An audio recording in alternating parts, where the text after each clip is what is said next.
পড়ায় পুরান যুগের এক কাহিনী মনে উঠল। কোনো এক ব্যক্তি কৃতদাসীকে বাজারে কিনতে গেছে, কিন্তু টাকা ছিল কম। তো ঘুরতে ঘুরতে দেখছে একটা পাগল ধরনের, একটু পাগলা পাগলা টাইপের একটা কৃতদাসী আছে। তো যা বলছে, তোমাকে কি তোমার মালিক বিক্রি করবে? বলছে, বিক্রি করার জন্যই তো বাজারে। তো মালিককে জিজ্ঞাসা করছে দাম কত? তো সস্তা দাম বলছেন। কিন্তু যখন কৃতদাসীকে জিজ্ঞাসা করছে, তো বলছে, আমার কিছু শর্ত আছে, তুমি যদি আমাকে কিনতে চাও। তো বলছে, সেটা কি শর্ত? বলে, আমার শর্ত হলো সারাদিন আমার থেকে কাজ নিবে, কিন্তু রাত্রে আমি তোমার কাজ করতে পারবো না। তো মালিক বলছে, ঠিক আছে। তো সারাদিন কাজ নিতেন, রাত্রে কোনো কাজ নিতেন না। তো মালিকের কৌতূহল জাগছে যে কিনার সময় ও কেন আমাকে বলল যে রাত্রে কোনো কাজ নিতে পারবো না, দেখি ও রাত্রে কি করে। তো মালিক দরজা ফাঁক করে দেখতেছে, সেজদায় পোড়া কাঁদতেছে আর বলতেছে, আল্লাহ তুমি যে আমাকে ভালোবাসো, এই ভালোবাসার কসম দিয়া বলতেছি, তুমি আমাকে মাফ করে দাও। তো মালিক বলতেছে, ওই পাগল, তোকে যে আল্লাহ ভালোবাসে এটা তুই বুঝলি কি করে? তুই এরকম বল যে আল্লাহ আমি যে আপনাকে ভালোবাসি, এটার কসম খায়া বলতেছি আপনি আমাকে মাফ করে দেন। তো সেজদার থেকে উঠা বলতেছে, মালিক যদি আমাকে ভালো না বাসতো তাহলে আমাকে জায়নামাজে সারা রাত্র কাঁদাইতো না, আর তোমাকে ল্যাপের ভিতরে সারা রাত্র ঘুমাইতে দিত না। বইলা একটা চিৎকার দিছে, জান চলে গেছে। এই রাতেই কোনো মতে কাফন দাফনের ব্যবস্থার জন্য মালিক ছুটতে ছিল। যখন কাফন দাফন নিয়ে আসছে, তো এসা দেখতেছে সবুজ কাপড়ে কাফন দাফন কমপ্লিট, আর উপরে লেখা আছে, ইন্না আউলিয়া আল্লাহি লা খাউফুন আলাইহিম ওয়ালা হুম ইয়াহজানুন। যে আল্লাহ ওয়ালাদের, যারা আল্লাহর হয়ে যায়। আজকে তো আমরা জীবনের মজা পাই না, আল্লাহর হইতে পারি না বিদায়। আল্লাহর যদি হইতে পারতাম তাহলে জীবনের মজা ভিন্ন ছিল, ওটার একটা স্বাদই ভিন্ন। ওই স্বাদ তো বইলা বোঝানো যাবে না। যেমন যত বড় শিক্ষিতই আসুক, যদি আমি তাকে বলি মিষ্টি বুঝাও, যত বড় প্রফেসর হোক, যত বড় ডক্টরেট হোক, মিষ্টি যেরকম বক্তৃতা দিয়ে বোঝানো যায় না, আল্লাহওয়ালা হওয়ার স্বাদ কোনোদিন বক্তৃতা দিয়ে বোঝানো যায় না। মিষ্টির স্বাদ যেরকম এক চিমটি চিনি মুখের ভিতরে দিতে দেরি, মিষ্টির স্বাদ যেরকম বুঝতে দেরি করে না, ঠিক আল্লাহওয়ালা যারা হয়ে যায়, ওদের যে জীবনের স্বাদ, ওটা ওরা ব্যক্ত করতে পারে না, ওটা বোঝানো যায় না। যা হোক, আমার কথা শুরু এটা ছিল, আমি কথাকে গুছায় নিয়ে আসতেছি। আমাদের কথার শুরুটা ছিল যে মানুষ স্বভাবগতভাবে প্রত্যেক জিনিসকে কোয়ালিটি দেখা পছন্দ করে, রং এবং কালার দেখা পছন্দ করে, রং এবং ঘ্রাণ দেখা পছন্দ করে। যেমন একটা উদাহরণ দিই, যুবকরা আবার রাগ হয়ে যায় কিনা, 14 তারিখে 2500-এর যুবকও ফুল কিনছে, ঠিক না? কিনছে না? না কিনে নাই? সব বুজুর্গ তো না এখানে, ঠিক না? 14 তারিখে ফুল কিনছে, ঠিক না? কিন্তু প্রথম যায় দেখছে কোনটার ভিতরে রঙও আছে, ঘ্রাণও আছে, ঠিক না? যখন দেখছে যে না, রঙও নাই, ঘ্রাণ নাই, তখন তালাশ করছে শুধু রং আছে কিনা। এই যে এখানে একটা ফুল আছে, কিন্তু এর কোনো ঘ্রাণ নাই, শুধু রং আছে, ঠিক না?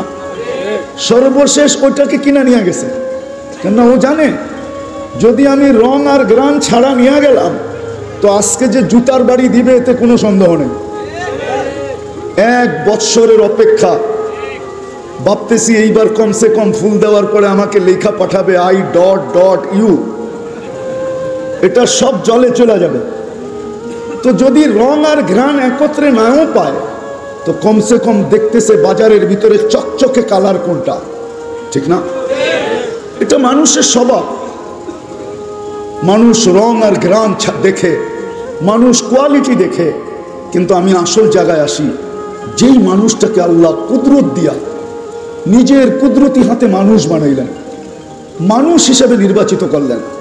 আমরা তো নিজের ইচ্ছায় মানুষ হিসাবে আসি না, বা নিজের ইচ্ছায় মানুষ হওয়া সম্ভব না। এটা সারা দুনিয়া মানবে যে নিজের ইচ্ছায় কোনোদিন মানুষ হওয়া যায় না, যতক্ষণ পর্যন্ত আল্লাহ মানুষ হিসাবে নির্বাচিত না করবেন। যেই মানুষটাকে আল্লাহ মানুষ হিসেবে নির্বাচিত করলেন, কুদরতি হাতে অস্তিত্ব দিলেন। আমাদের অস্তিত্ব কিন্তু কুদরতি হাতে, হুকুম দ্বারা না। হুকুম দ্বারা আল্লাহ সব তৈরি করছেন, শুধু হুকুম দুটা অক্ষর দিয়ে তৈরি করছেন, দুটা অক্ষর কাফ আর নুন। বলতে দেরি হতে দেরি হয় নাই, সমগ্র সৃষ্টিকে দুটা অক্ষর দিয়ে তৈরি করলেন।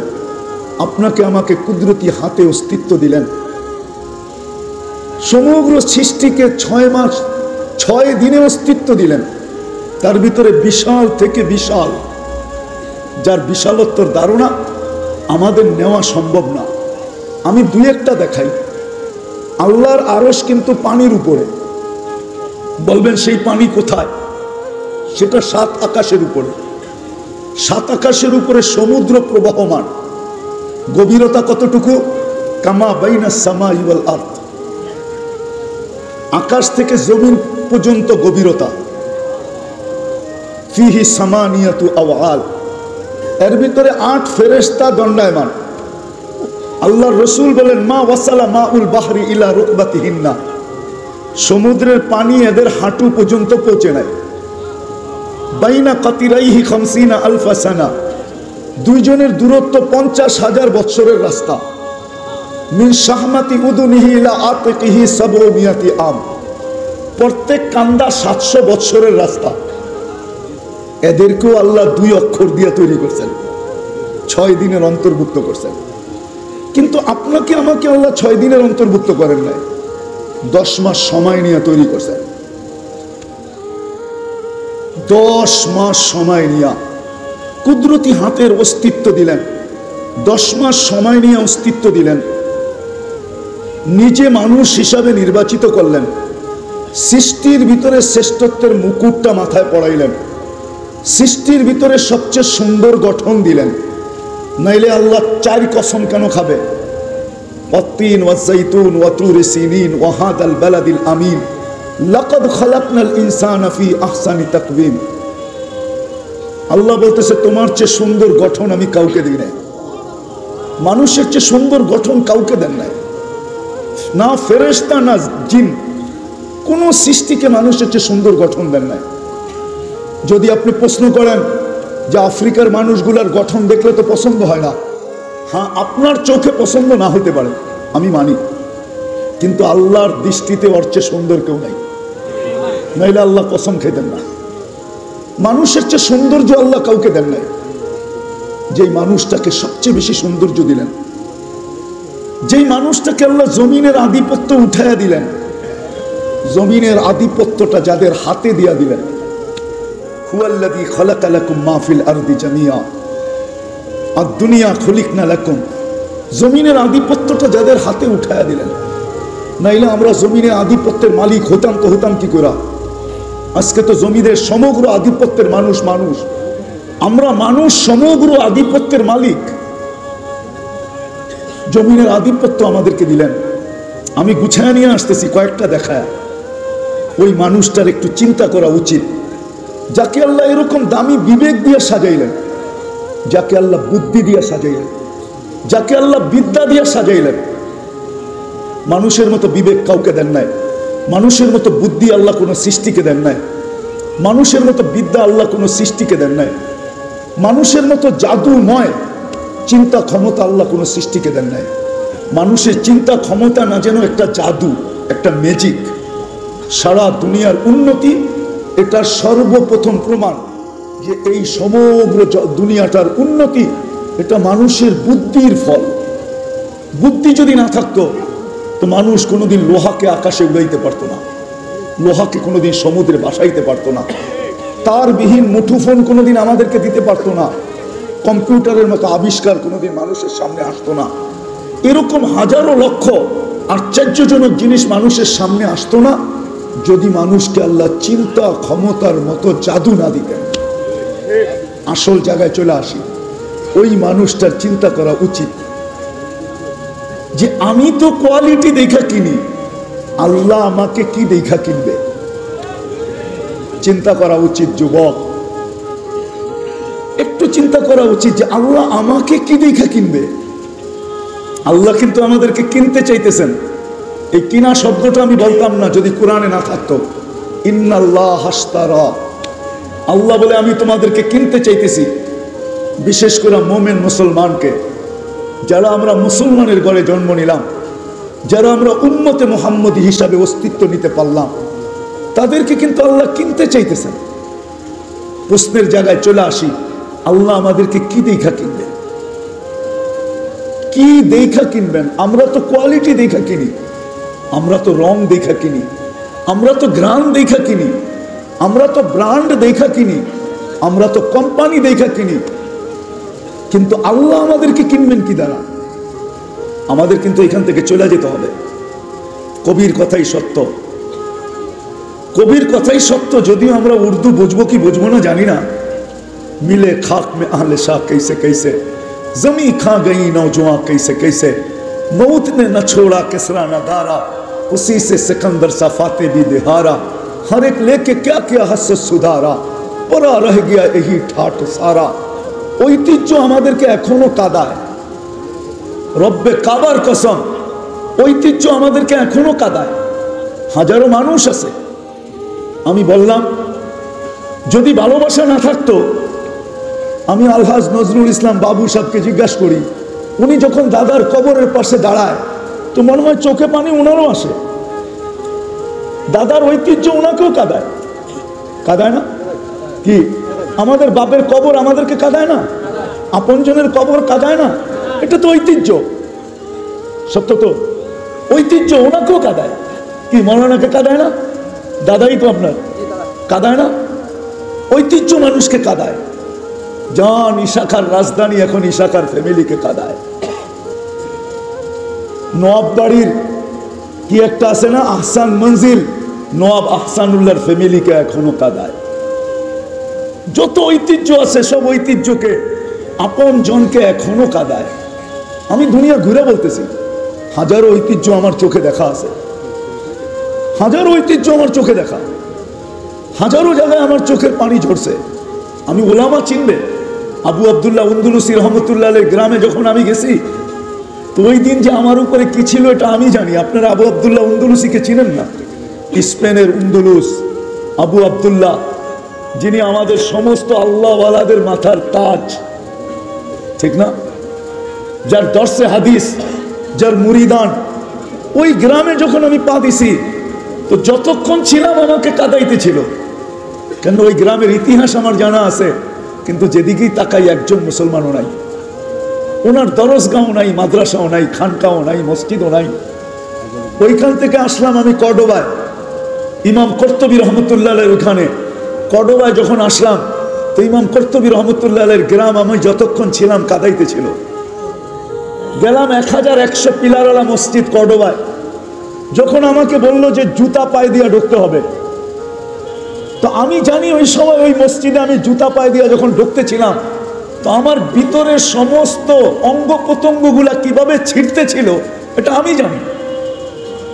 আমাকে বললো জুতা পায়ে দিয়ে ঢুকতে হবে, পশ্চিম দিকে মুখ করা যাবে না, নামাজ পড়া যাবে না, দোয়ার জন্য হাতও উঠানো যাবে না। গেলাম ওইখান থেকে বাহির হইয়া, যখন কসরুল হামরায় গেলাম, যেখানে 700 বছর মুসলমান শাসকরা ছিলেন, আমাকে যখন বলল তোমার এখানে ঢুকা নিষেধ, তখন আমি জানি আমার বুক কেমন ছিঁড়তেছিল। ঐতিহ্য মানুষকে কিন্তু কাঁদায়, সত্য এটাই। তো যেটা বুঝাইতেছিলাম, আমরা এখানে থাকবো না, আমরা চলে যাব। কিন্তু মুসলমান হিসাবে, উম্মতে মুহাম্মদী হিসাবে আল্লাহ আমাদেরকে কিনতে চাইতেছেন। আল্লাহ কিনতে চাইতেছেন। কাউকে কিনতে চাকান না চাক, আল্লাহ আমাদেরকে কিনতে চাইতেছেন। নাইলে কোরআনের শব্দ আসতো না, ইন্নাল্লাহ হাশতারা। ও মুসলমান, ও উম্মতে মুহাম্মদী, কোন উম্মতকে কিনতে চাইছেন কি চান না এটা আমার আলোচ্য বিষয় না। আমার আলোচ্য বিষয় উম্মতে মুহাম্মদীকে আল্লাহ কিনতে চান। আমাদের প্রত্যেক ব্যক্তিকে কিনতে চান, নারীকে কিনতে চান, পুরুষকে কিনতে চান, যুবককে কিনতে চান, বৃদ্ধকে কিনতে চান।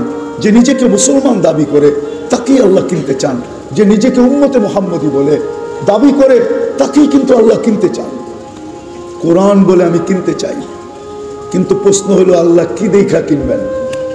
শুধু মুসলমানের ঘরে জন্ম নিলেই কিনবেন, না শুধু দাবি করলেই কিনবেন, না শুধু উম্মতে মুহাম্মদী হিসাবে জন্ম নিলেই কিনবেন, না শুধু দাবি করলেই কিনবেন? কিসের বিনিময় আল্লাহ বিনিময় তো দিবেন কি এটা পরে বলতেছি, কিন্তু কি দেখা কিনবেন? আল্লাহ কিন্তু আমাদেরকে কিনতে চায়। মা বোনদেরকেও বলতেছি আল্লাহ কিনতে চায় আমাদেরকে। যুবক তোমাদেরকেও বলতেছি আল্লাহ কিনতে চায়।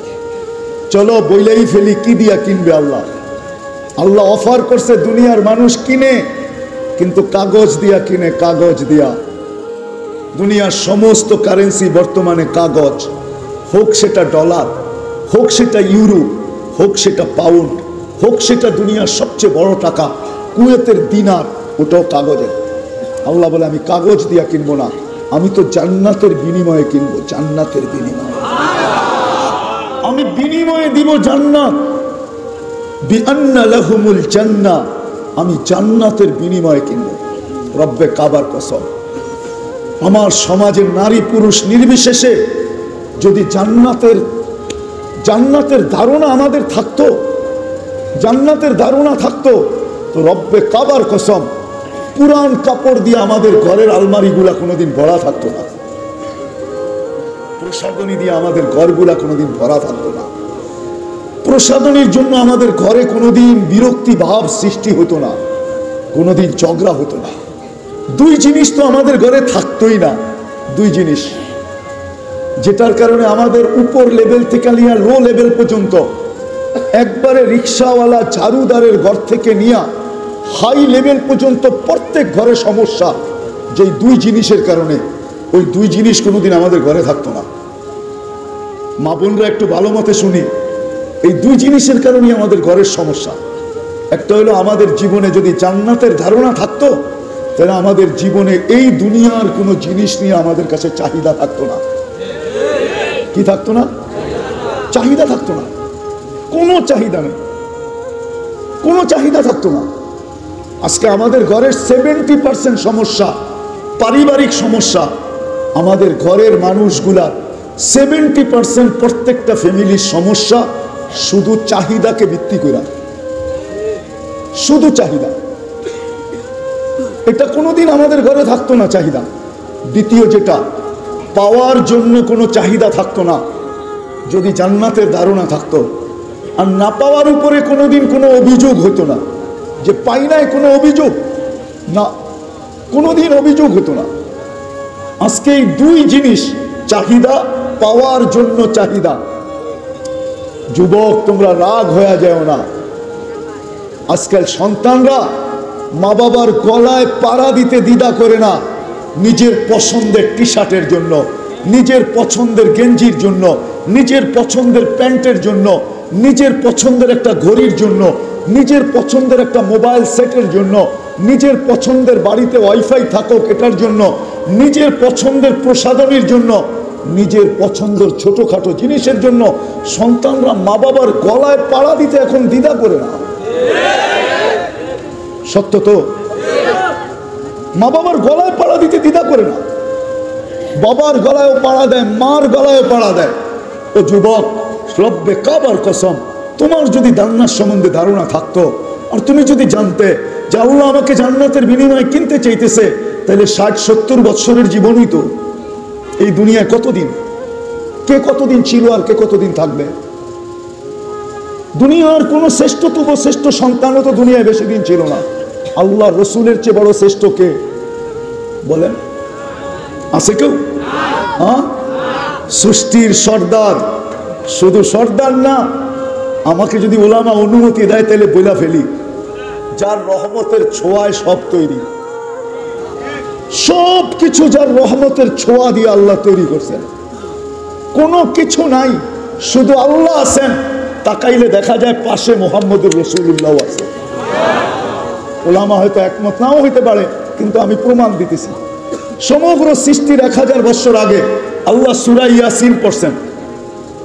আমাদের নবীজির 10টা নামের ভিতরে একটা নাম ইয়াসিন, যেটা আল্লাহ রাখছেন 10টা নাম, তার ভিতরে একটা হলো ইয়াসিন।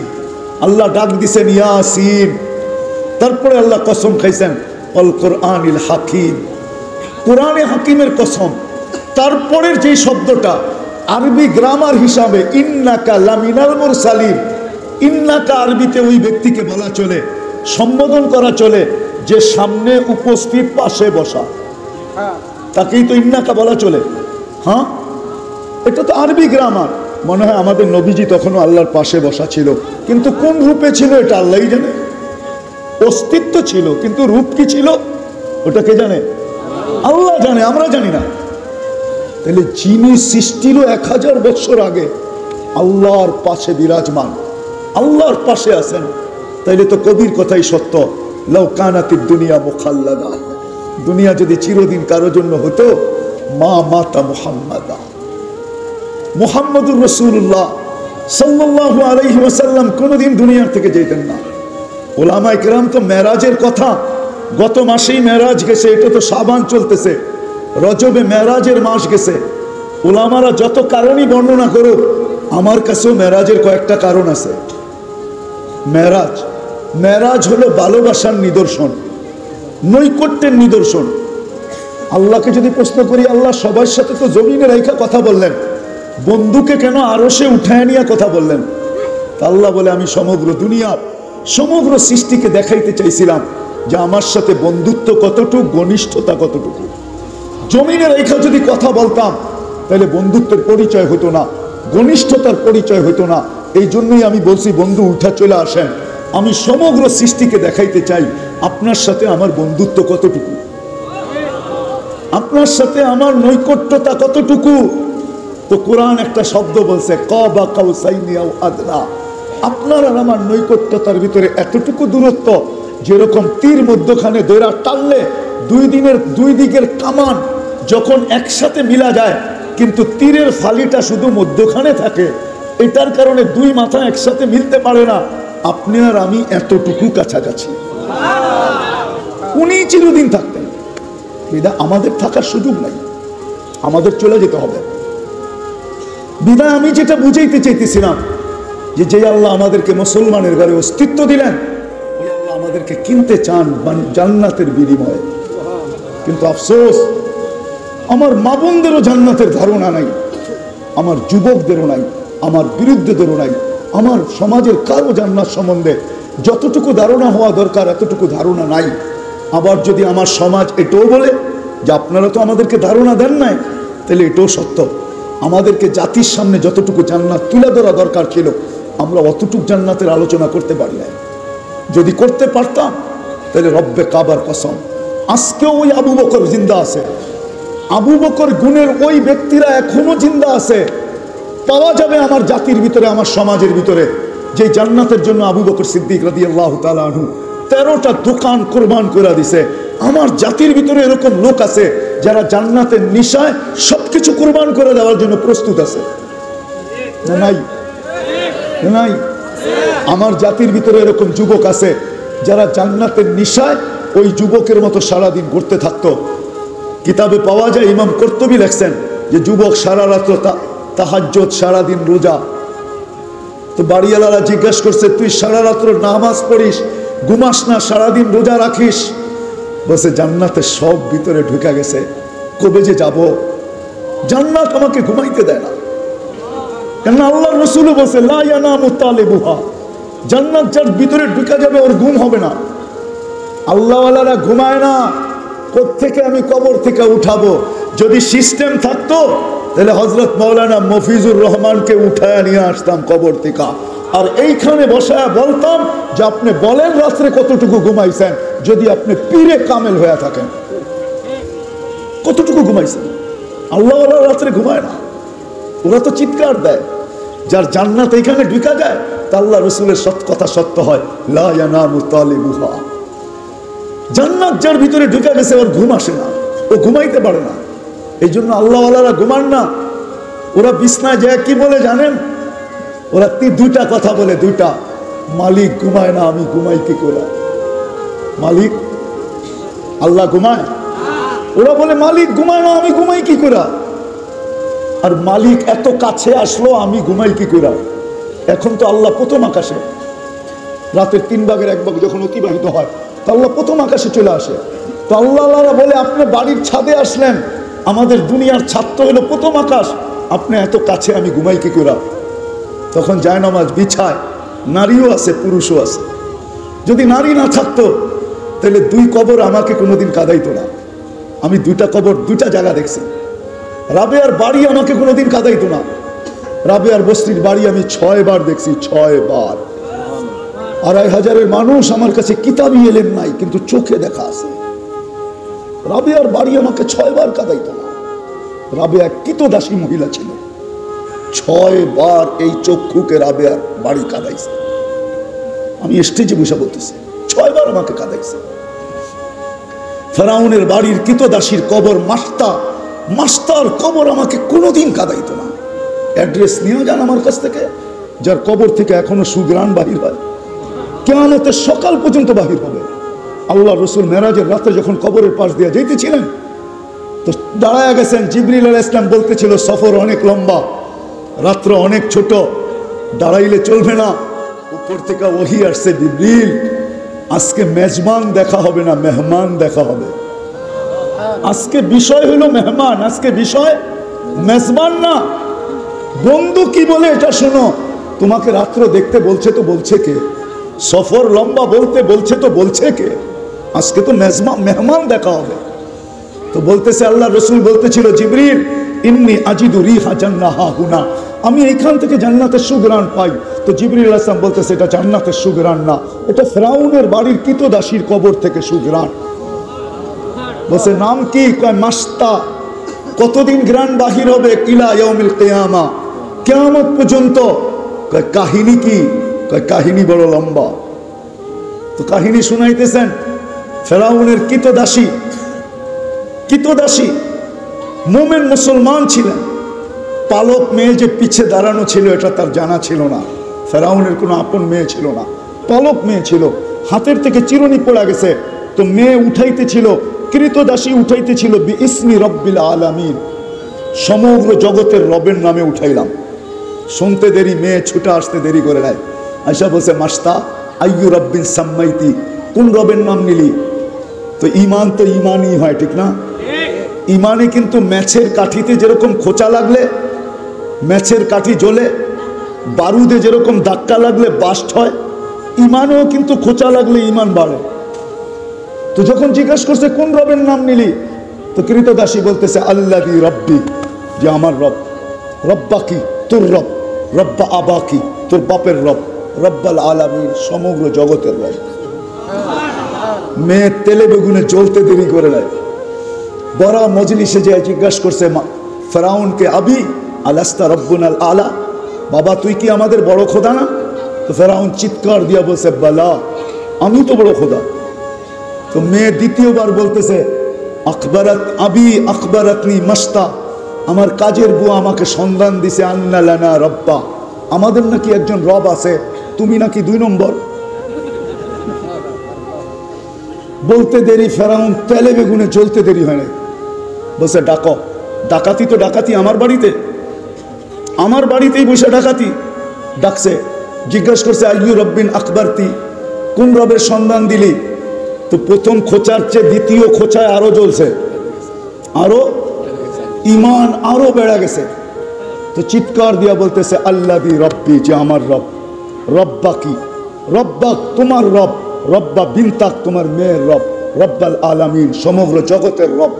এতটুক পরিচয় যদি তোমার জন্য যথেষ্ট না হয়, তাহলে শোনো আমি রবের পরিচয় দিতেছি। আল্লাযী রব লা ইলাহা ইল্লাহু আর রহমানুর রহিমুল মালিকুল কুদ্দুসুস সালামুল মুমিনুল মুহাইমিনুল আজিজুল জব্বারুল মুতাকাব্বিরুল খালিকুল বারিউল মুসাব্বিরুল গফফারুল কাহ্হারুল ওয়াহ্হাবুর রাসাকুল ফাত্তাহুল আলিমুল কাবিদুল বাসিতুল খাফিদুর রাফিউল মুইসুল মুদিল্লুস সামিউল বাসিরুল হাকামুল আদলুল লতীফুল খাবীরুল হালিমুল আযীমুল গফুরুশ শাকুরুল আলিয়ুল কবীরুল হাফিজুল মুকিতুল হাসিবুল জলিলুল করিমুল রকিবুল মুজিবুল ওয়াসি আল হাকিমুল ওয়াজুদুল মদিদুল বাঈতুশ শাহীদুল হকুল ওয়াকিলুল কবিয়ুল মতিনুল ওয়ালি মালিকুল হামিদুল মুসি আল মুবদি আল মুঈদ আল মুহয়ি আল মুমীত আল হাইয়্যু আল কাইয়্যুম আল ওয়াজিদ আল মাজিদ আল ওয়াহিদ আল আহাদ আল সামাদ আল কাদির আল মুক্তাদির আল মুকদ্দাম আল মুআখ্খার আল আউয়াল ওয়াল আখির আল যাহির ওয়াল বাতিন আল ওয়ালি আল মুতাওয়ালি আল বাররু আত তাওয়াব আল মুনতাকিম আল আফু আর রাউফ মালিক আল মুলকি যাল জালালি ওয়াল ইকরাম আল মুকসিত ওয়াল জামি ওয়াল গানি ওয়াল মুগনি আল মানি আদ দার আল নাফি আল নূর আল হাদি আল বদি ওয়াল বাকি আল ওয়ারিস ওয়াল রশিদ আস সাবুর ফাহুয়া রব্বি ওয়া রব্বাক। ইনি হলেন তোর আর আমার রব। বলছে আমাকে মানিস না, বলে প্রশ্নই ওঠে না। বলছে পরিণতি ভয়াবহ হবে, বলে ফাকদিমা আনতা কাদ, যা মনে চায় তা করতে পারিস। বলছে আনো কড়াই, ডালো তেল, জালো আগুন। যখন টকবক টকবক করতেছিল, দুধের মেয়ে শিশু কুলে ছিল। ফেরাউন টান দিয়া তেলের ভিতরে ঢেলা দিছে, হাড্ডি আলাদা, মাংস আলাদা, রু উপরে উঠতেছিল, রু উপরে উঠতেছিল আর চিৎকার দিতেছিল, রু উম্মি উম্মি লা তাখাফি, মা ফেরাউন সামনে বিদায়, ভয় পাইস না, ওয়ালা তাহজানি, আমার বিচ্ছেদে দুঃখিত হইস না, ফা ইন্নাকি আলাল হক, তুই হকের উপরে আসিস, সানাজমাউ ফিল জান্নাত ইনশাআল্লাহ, মা একটু পরেই আমরা জান্নাতে একত্রিত হব। ফেরাউন বলছে আমাকে মানো না, বলছে প্রশ্নই ওঠে না। দ্বিতীয় মেয়ে ছিল 6-7 বছরের, তাকেও নিয়ে তেলের ভিতরে ঢেলা দিছে। কিন্তু মা তো মাই হয়, ঠিক না? মা তো মাই হয়। মমতা কতক্ষণ ধরে রাখবে? একটু পরেই বাঁধ ভাঙা গেছে, চোখের পানিতে বুক ভাসতেছিল, একটু পর পর উপরে দেখতেছিল, আর হাত দুটা উপরে উঠায় ঠোঁট নাড়াইতেছিল। দ্বিতীয় মেয়ের রু যখন বাহির হয়ে গেছে, তো প্রথম মেয়ের মতোই চিৎকার দিয়া বলতেছিল, উম্মি উম্মি লা তাখাফি, মা ভয় পাইস না, ওয়ালা তাহজানি, আমাদের বিচ্ছেদে দুঃখিত হইস না, সানাজমাউ ফিল জান্নাত ইনশাআল্লাহ, মা একটু পরে জান্নাতে শুধু মিলন হবে না, মেলাও হবে, মেলা আমাদের জন্য জান্নাতে মিলন মেলা হবে। ফেরাউন বলছে আমাকে মেনে নাও, বলছে প্রশ্নই উঠে না। বলছে তাইলে উপরে তাকায় কি দেখো, আর চোখে পানি কেন ঝরে, হাত দুটা বারবার উপরে কেন ওঠে, ঠোঁট দুটা নড়ে কেন? তো বলছে ওই আল্লাহকে বলতেছি, তোকে না, ওই আল্লাহকে বলতেছি, সে যেন নারাজ না হয়, সে যেন নারাজ না হয়। তোমার মতো কোটি ফেরাউন নারাজ হয়ে যায়, আমার কিছু আসে যায় না। আল্লাহকে বলতেছি তুমি নারাজ হয়েও না, তাহলে দুনিয়াও যাবে, আখেরাতও যাবে। বলছে কোনো আশা? বলে যদি তুমি পুরা করো। বলছে বলো কি আশা? বলে আমারও যখন রু বাহির হয়ে যাবে, 2 সন্তান আর আমার হাড্ডি মাংস এক কবরে দিয়া দিবি। বলছে তাই করা হবে, আর তাই করা হয়েছে। আজকে ওই কবরের পাশে দাঁড়াইলে চোখে পানি আসে, পানি। 2500 মানুষ, মা বোনদেরকে বলতেছি, তাইলে ওই কবর আমাকে কোনোদিন কাঁদাইতো না, ওই কবর আমার চোখ দিয়ে পানি জড়াইতো না। ওই কবর আমি চিনি, ওই ঘ্রাণ আমার নাকে আছে, নাকে ওই ঘ্রাণ আমার নাকে আছে। ডেলি হাজারো মানুষ যায়। বিদায় আল্লাহ আমাদেরকে কিনতে চাইতেছেন জান্নাতের বিনিময়ে, কিন্তু কোয়ালিটি দেখা কিনবে।